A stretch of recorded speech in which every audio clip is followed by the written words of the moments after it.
Welcome to Season 2 of Under the Sisterhood. Over the 31 days of March, we are celebrating 31 Women's March of Voices during Women's History Month. We will have intimate conversations that will uncover each woman's superpower and find out how they use these superpowers to help other women. That's 31 days honoring 31 women and their superpowers. This is a podcast to celebrate women and all that they do in our world. I'm Elizabeth Elfenbein. Let's get under the hood. Today, we're celebrating Magaly Nagpal, a wife, mother, daughter, friend, advocate, and supporter of diversity, equality, inclusion, and social justice as a Spanish teacher. Magaly was born in La Antigua, Guatemala, an only child, but grew up surrounded by the love and care of a large extended family. She was raised by a single mother from whom she learned the value of hard work, commitment, independence, generosity, and the importance of self-care. Her background in education provided her with valuable skills that she could apply to her teaching career and as a mother. Having married a man from India, together they raised their children with the diversity of 3 cultures, being American and simultaneously experiencing Guatemalan and Indian culture. The appreciation and embracing of diversity has been one of her most pursued values in life, as this mindset prompted her to practice curiosity, openness, acceptance, and resilience, all traits that have been deeply rooted in her heart and that she has planted as seeds within her family and, shall I say, her community. I am so thrilled to be celebrating Magaly during Women's History Month. Welcome, Magaly. Thank you, Elizabeth. Thank you for the opportunity that you are giving me to have this space to share my story and to celebrate as well all the women in the world, you know. So my 6 sisters celebrate my mother, my grandmother, and my daughter. Oh, that's so beautiful. You're very welcome. It's Women's History Month. I'm so delighted to have you here. You've been making history in very meaningful ways. And, you know, as I've said to most of the women that this is really a month. We really should be celebrated every day of the year, but this is a month that really highlights Women's History Month. And I actually I have a call to arms, if you will. Aren't we making history in small ways and big ways? Does it have to be historical in the way that society might deem what's historical? So I just ask us that as we tell our stories. So if you would, I'd love to get going and get on with your story. Yeah. So Magaly, tell us, and you know, I'm really curious as to where it all began for you, but we would love to hear your story. Yeah, as you mentioned earlier, so I was born in a large family, an extended family, but by being the only child of a single mother. Even though Guatemala, you know, is pretty much like a patriarchal system, you know, so the family that I was born was pretty much a matriarchal family, you know. So it was strengthened by the this beautiful woman in my life, my grandmother especially, a petite woman, you know, with a giant personality and strength that raised 9 children. And one of them, my mother, being the older one, that when she was 37 years old, and that is, you know, 58 years ago, so in a society that it was pretty judgmental and, you know, closed, she decided to have me. So this is something that is always been in my heart.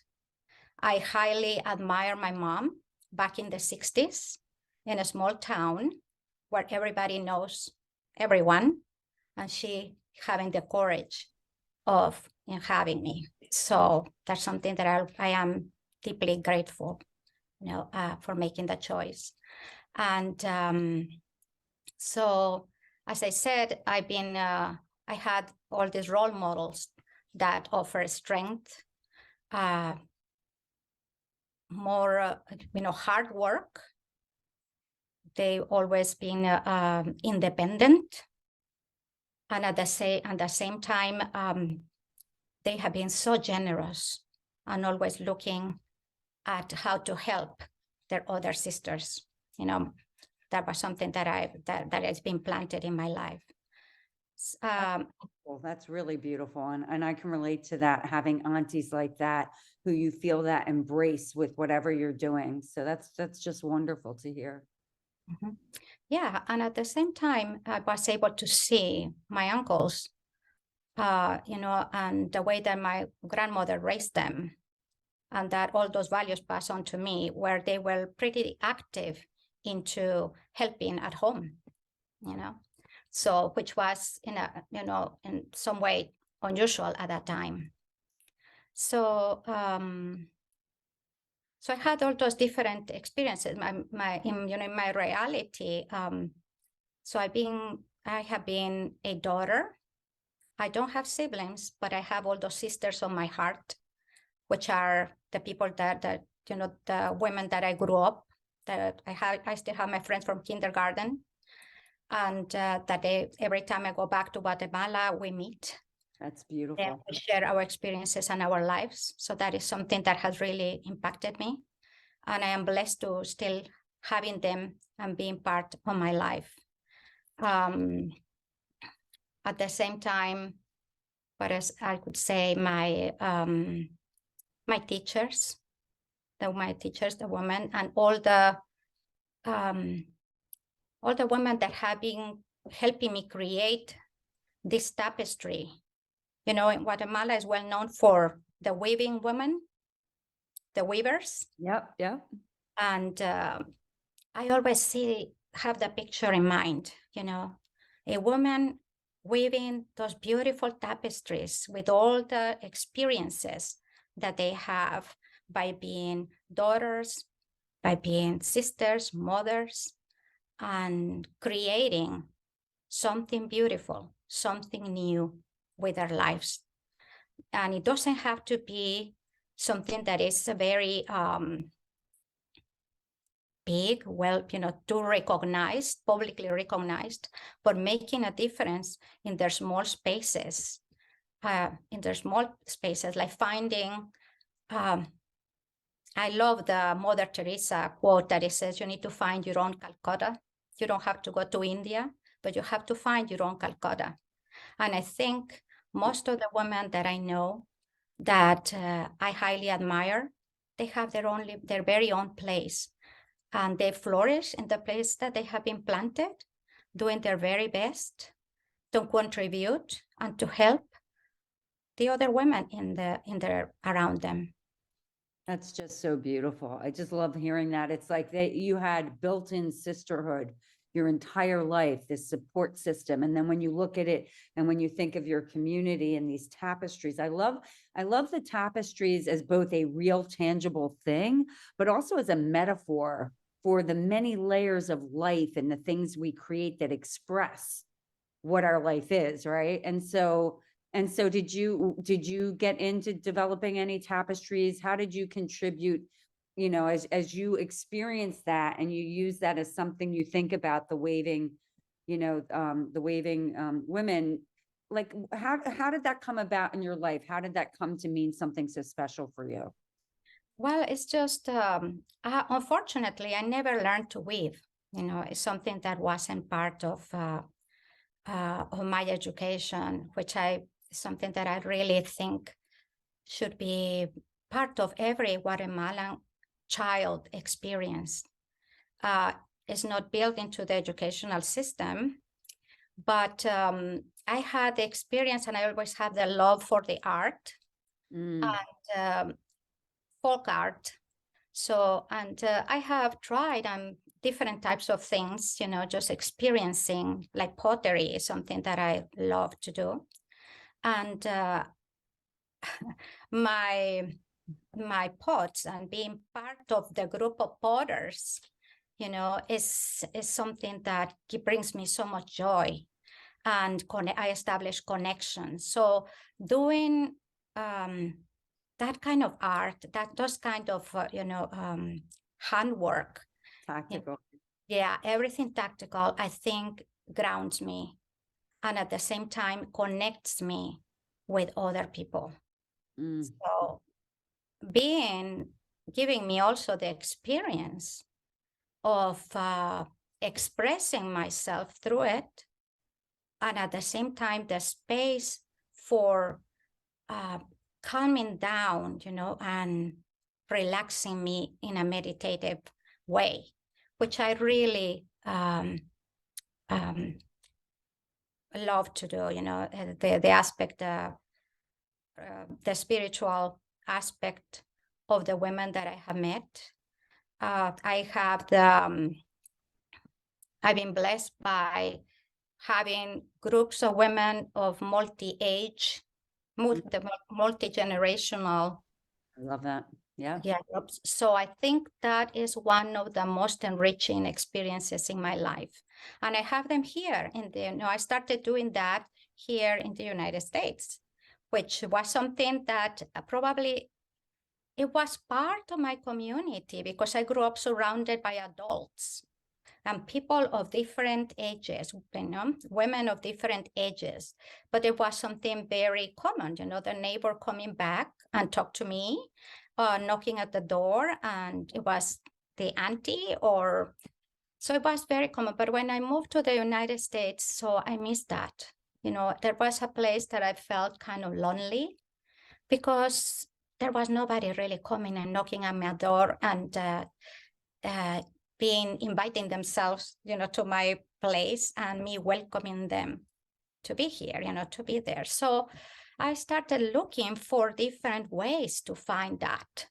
And I have a group, a group that we do some Bible studies. I love that, and then when we share different different ideas, different stories, and what is wonderful is that it is a non-denominational group, which is very inclusive. It really, is something that I also thrive to always find something that is different, that is enriching, that is not the same as me.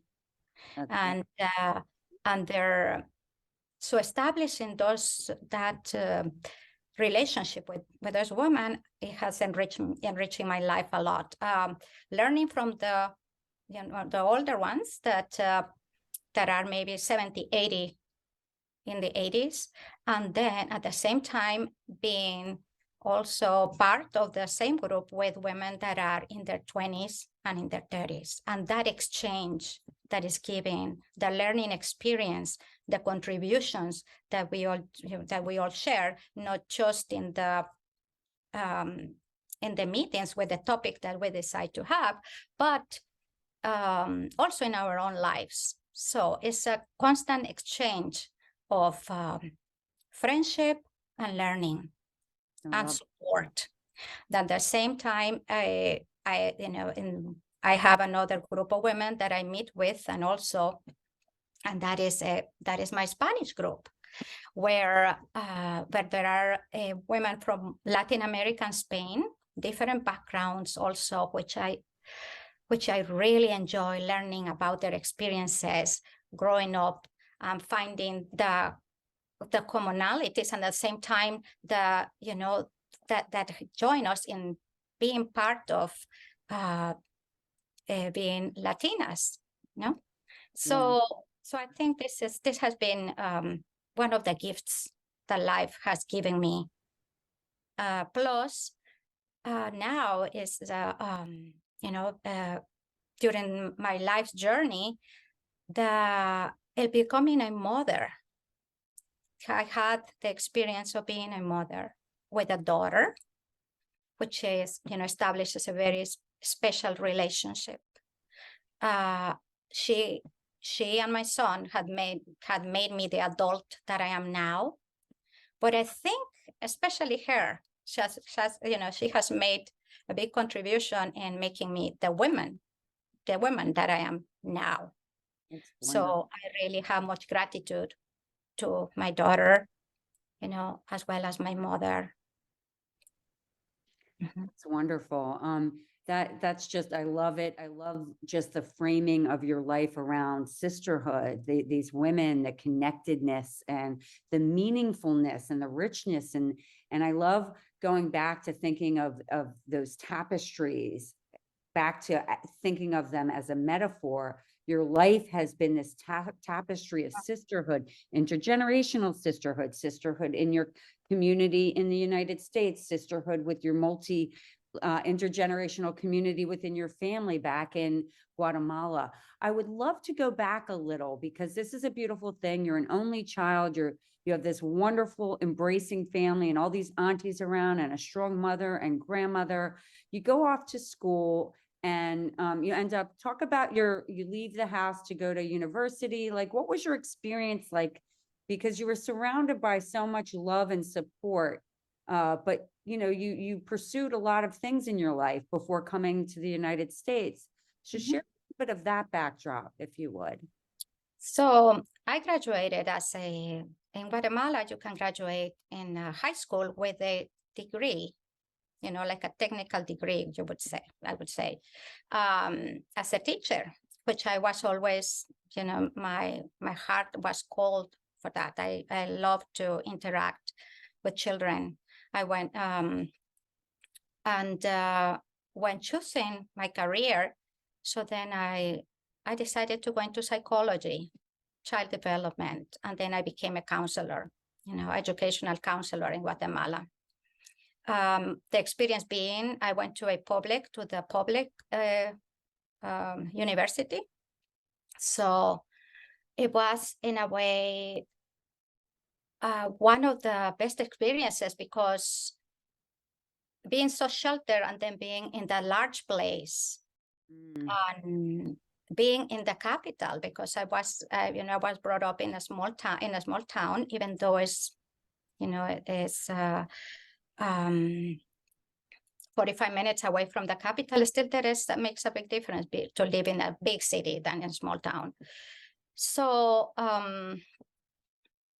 it was a little bit of a big growth, a learning experience to do that, and then looking at all the women from the city and doing things in a different way, the openness, and then I was able to. I did love to study, and one of the things that I have always in my mind is that I wanted to see the world. I wanted more. I always wanted more. So my town started feeling a little bit small once I saw the city, and I started looking for more opportunities. I wanted more. My mother always encouraged me. My grandmother was still alive, and she always said, "Do it." Awesome to have that. Always go. Yep. So that encouragement is ingrained in me. So then I applied to a scholarship, and I was able to get the scholarship and come to the University of Alabama in Tuscaloosa, which was a small town, and in the South. So in the 80s, early 90s. So that was quite a different world also. Yes. But I loved it, because I encountered a group of international students, and I was just curious. I was happy. Each person that I met from Japan, the women from Japan, my friends from Indonesia, and different places. So then there was always something more to learn. And while meeting people, because I always loved that, so then I met my husband at an international festival. And that international festival is also part of my experience and my desire to embrace diversity. It's something that is always being me. So meeting my husband from India, a culture that it was very common in many ways, but at the same time, with the big differences as well. So it was just so enriching. I just loved it. So we fell in love. I never planned to come to the States, but life, brought me here. So we got married, and then I started a new journey. So the journey of being a mother. I always wanted to be a mom. That was something, pursuing my career, but it was right on my heart. I wanted to be a mom, and my wish was granted. So then I have my son, which is 29, and my daughter that is 27. And then experiencing my life in Houston, which was wonderful, moving from Alabama to Houston. In terms of the diversity that I encounter, I always search for that. So I have friends from different backgrounds and cultures, and then that I still preserve. So that is something that I think I'm good at, keeping friendships. Somehow I think that really empowers me and strengthens me. It's amazing. I mean, that's a gift to have that gift, because it requires so much energy to do that, time and care. And so I think that's wonderful to hear. And also, I think that I would imagine just coming to a new country and making new friends and wanting to preserve old friends and all of that. I mean, it's wonderful. It's wonderful to keep those connections, to have those connections, but also, to your point, it's like cherishing that, those relationships. So that's just really beautiful. Yeah. So what else can I tell you about my life? After living in Houston for 14 years, so then I had another big move. So every transition, every move from my little town to the capital, from the capital to Alabama, and Alabama to Houston, and then there was one more change, moving to Michigan, where I currently live, and change of climate, change of the landscape, the geography, and also people. But I think not being hesitant, I always embraced change. It made me a little nervous initially, but at the same time, I think the curiosity for the new is stronger than the nervousness of living, or the sadness of leaving behind the old me. So these changes that, there are people that move much more, but for me, it was like there were big leaps, in my life, and something that I think helped me was to be able to be open. I always tell my children, my son and my daughter, that I couldn't wait for things to come to me. I have to go and get the things. In the same way, I needed to make friends again. I needed to meet women, because I always craved for that. I had my friends from Houston, from Guatemala, but they were far. I needed the contact, the interaction, and the presence. Because I think that is also that I think I can offer presence and time. And those are I consider the best gifts anyone can receive from another person. I love that. Yeah, no, I couldn't agree more. And it's so interesting that you're already there. It's like, not like you've had to learn that. It's just it sounds like it's so innate in who you are, to have that gift of presence and time. And what happens is, in doing that and being that person, Magaly, it's like you see the people you're with.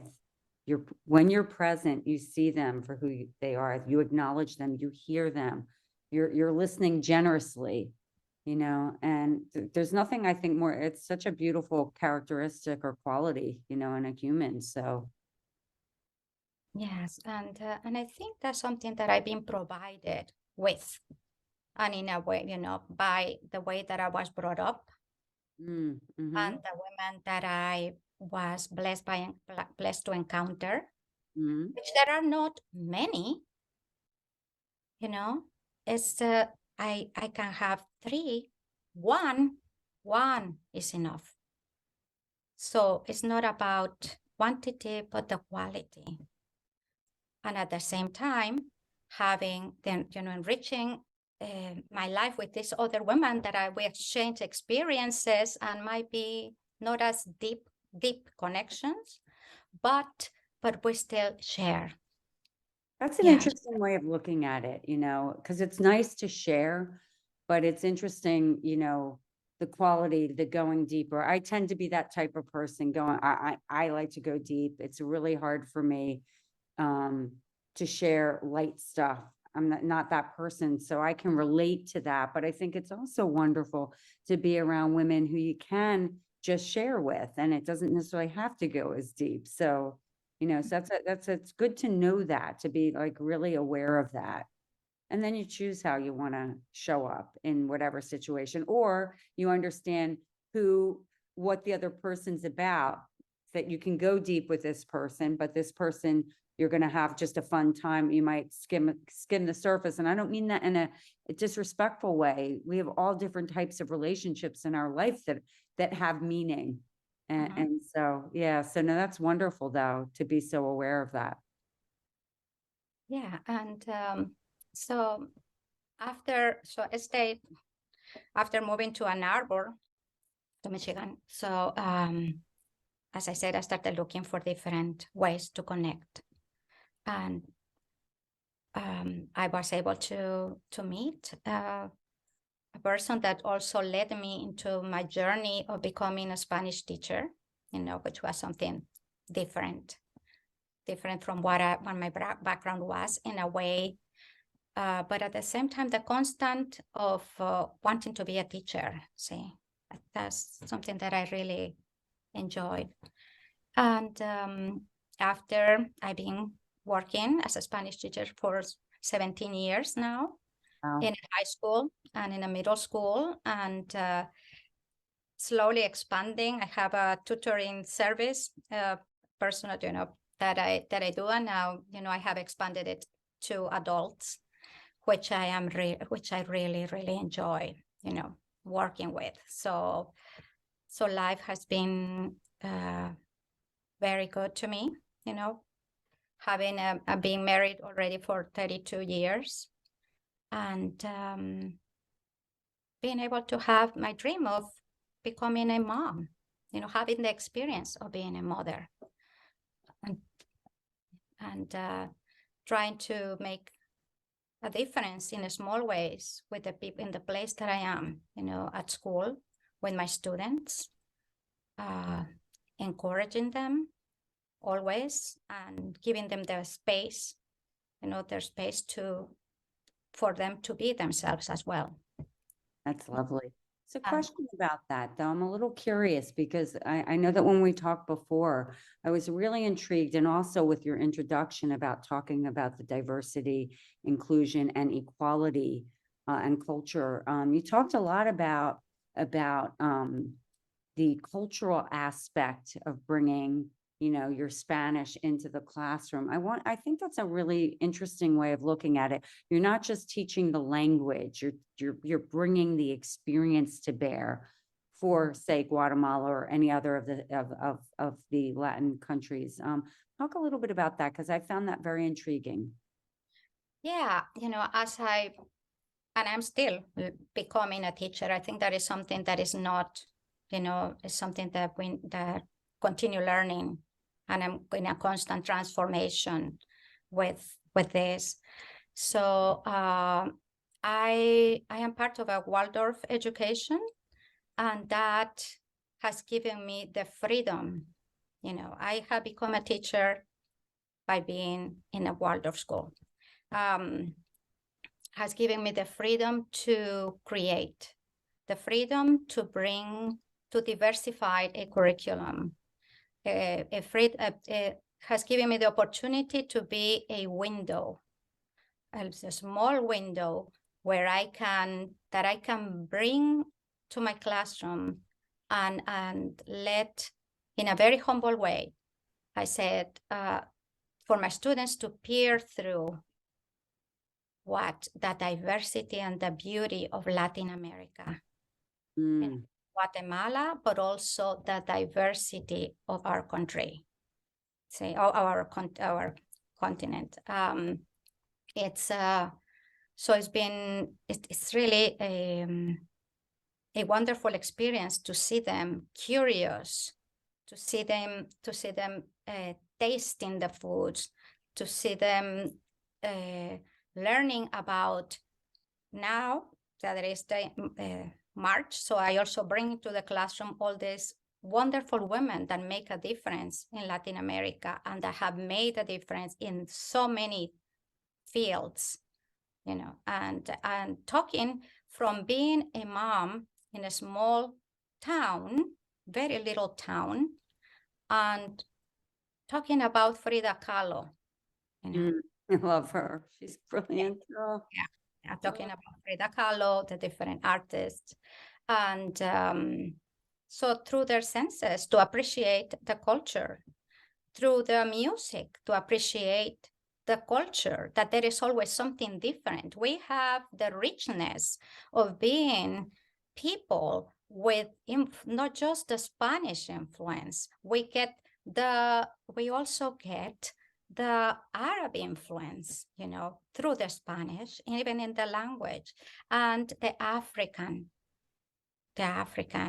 influence in our culture and life. So we are a rainbow of colors.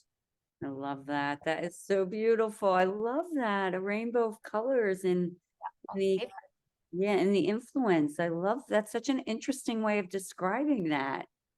Yeah, that's something. So that's I see myself. I am a mestiza. So a mestiza it's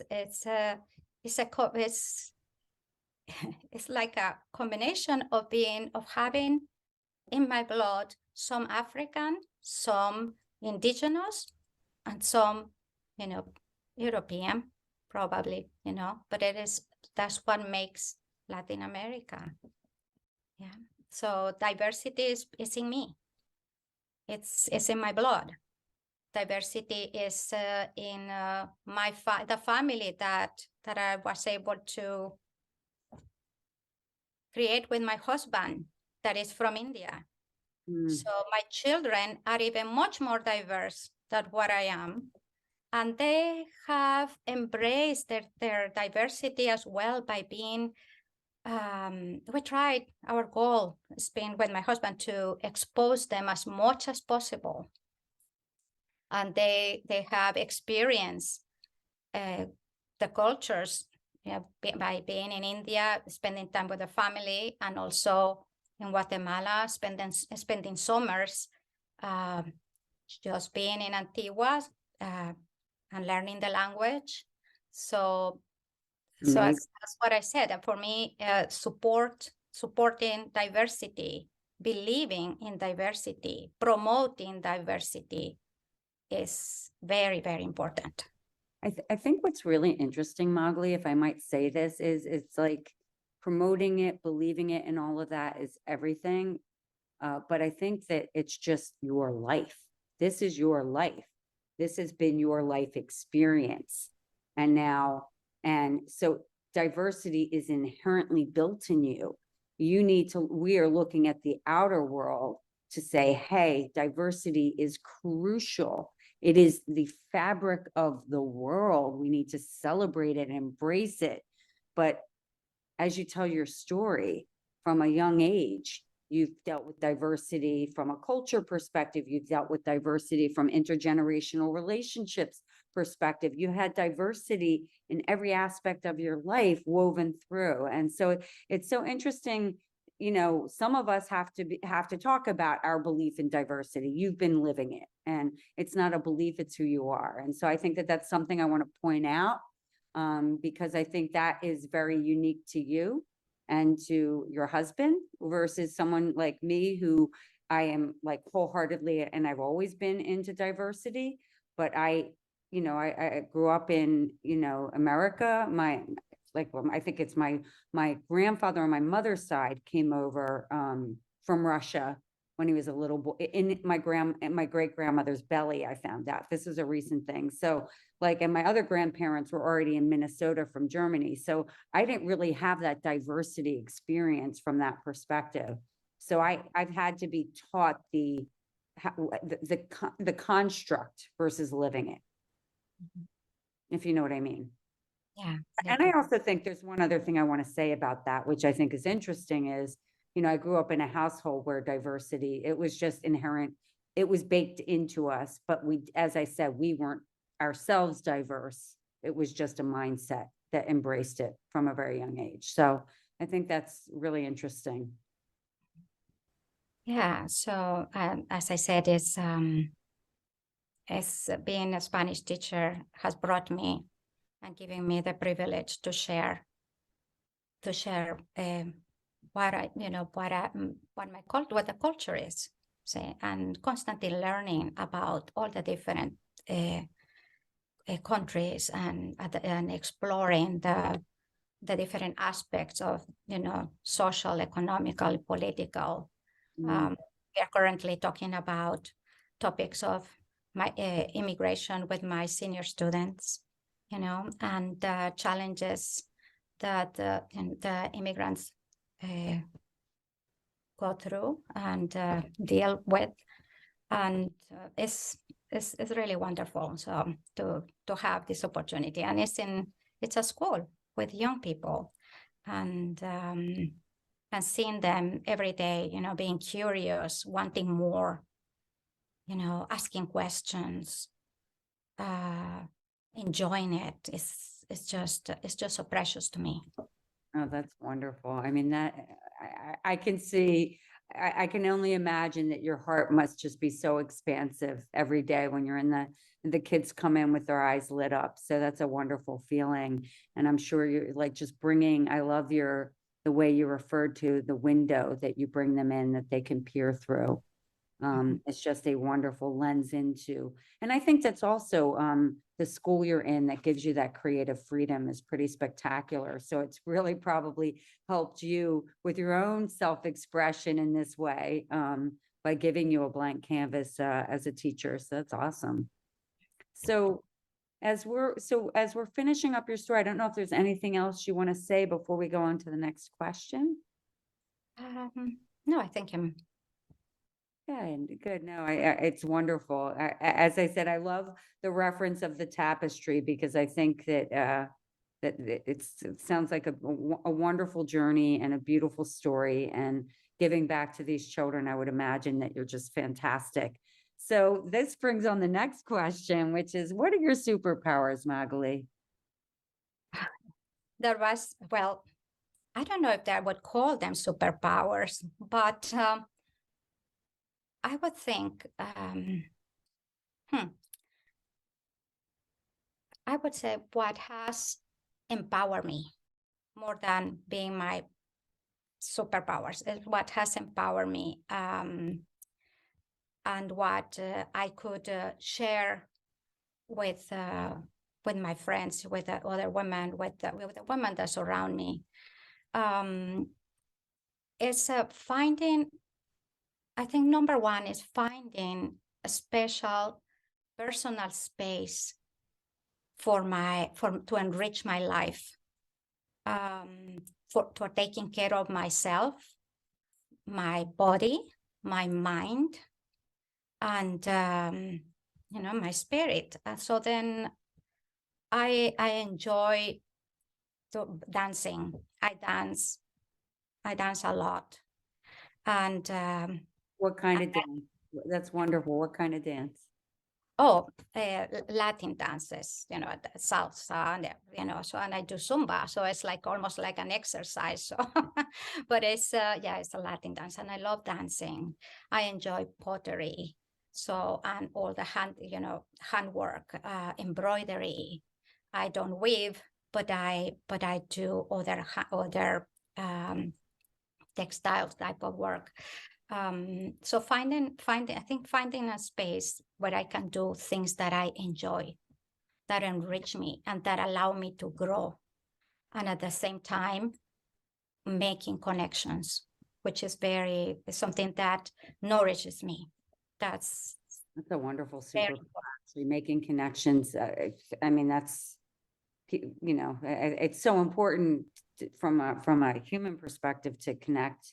It's probably one of the most important things to do. So if that's something that is one of your superpowers, that's a fantastic one. Because that will give you the richness that you talk about. Even though it might encroach sometimes in your space, you will get that richness, that depth when you connect with people. So it's part of it. Also, being open to new experiences. I think that's what has been a common denominator from the moment that I left my town, into going to college. And so being open and reaching out for help when I needed, to have the courage of reaching out for help, and at the same time to be aware, try to be more observant in the business of my life for the help that others might need, and how to support them. Oh, that's a really nice way of thinking about it. So, I mean, it does take courage. I think women really struggle. And what I'm hearing in a lot of these conversations is that women struggle to ask for help. But I like the duality that you're suggesting, Magaly, which is I need to have the courage, and I have the courage when I need to reach out, but I also need to see the others who might need for me to reach out and support them, and so if I heard that correctly. And I think that's really beautiful. And of course, being open to all these experiences has probably been the most awesome thing, because more wonderful things come in your journey when you're open. These wonderful, like, flowers sort of come in the path. So yeah, that's wonderful. Something that is also very important to me is to try to focus on the contributions that I can do rather than the differences, and I think in diversity is more, for me, in my experience, is more like focusing in the contributions than focusing in the differences into the diversity. Of course, both need to be taken care and acknowledged. But the contributions, I think, is for me what I will be a little bit more focused without. Yeah, no, that's beautiful. I think that's kind of focusing on the positive side of things, which is when you think about the contributions, that's the good stuff. So so these are wonderful superpowers. How are you using these? And you spoke a little bit about it, but now I'm going to be more poignant in the question. How are you using these superpowers to help other women? As I said, being present for the women that are in my life, that's something that, being present, trying to be available, find new opportunities to enrich each other. What else? So it's important for me to create a space to do that, to have the awareness, to try to maintain the awareness, to create that space. I could say caring, something that is very important too, is encouraging, and at the same time myself caring for my personal growth and balance in life. So I could, when we have our conversations and we exchange in the groups that I am in, also our spiritual growth is very important. So it's just, I think we don't have to, I don't have to actively, of course, I do things that are actively, that have to be they need to be actively done when needed, but at the same time, there are so many other things that if I'm doing it myself, so then in a way, I could be like a role model, like with my daughter. So sometimes you don't have to really come and teach and, and be right on with like determination to do something. But at the same time, I think it's important to be aware that we are already making some impact. And by making some impact in other people, it's important to take care of ourselves, you know? I think it's so funny, because I was thinking as you were talking about it, you are a role model. I mean, everything you do, if you are spending the time in self-care, that is role modeling to all the women in your community, your daughter, your family, your community, the young women in school, the other teachers, that matters. When you take care of yourself, you can care for people better. Like, that's just a simple example, but I think all of that role modeling, and I think women, we don't even realize it. And I've said this in a couple of conversations that, when you're raising daughters and your son, you have these young people in your home, in and out of your home all the time. For years, they're in and out of your home, and we are role modeling. We are passing along. We have certain behaviors that teach some of these young women, some of these young men. I mean, in my case, a lot of women came through the house, and men, young men as well, and a lot of role modeling, and we just don't even realize it because we're busy just doing our lives. However, that is how we, in little small ways, we are making such an impact in a really big way. Yeah, and I always think that we all are like a well, a well, like a metaphor of being a well where we need to be having always water to share. So and that has to be always like clean and try to be able to share what we have, but at the same time the importance of being replenished, and Mhm. if the more we learn, the learning opportunities that we have, so then we can give more. See, so I think that's one of the important aspects of growing, but at the same time giving. See, so not just for myself, but at the same time, and the more I get, the more I can give and open that space. See, so. Mm. Yeah. So For beautiful. I just love the way you've expressed this and have taken us on a journey. So I have one last question, which I think is a wonderful one. You're here today with Under the Sisterhood. This is your opportunity, a platform to talk to women, speak about diversity from around the world, all ages, all backgrounds, all cultures. What do you want to say to them, Magaly? I would say that it's very important. Well, I would encourage them to reflect on their lives and seeing the impact that they are currently doing in terms, and doesn't have to be big, seen.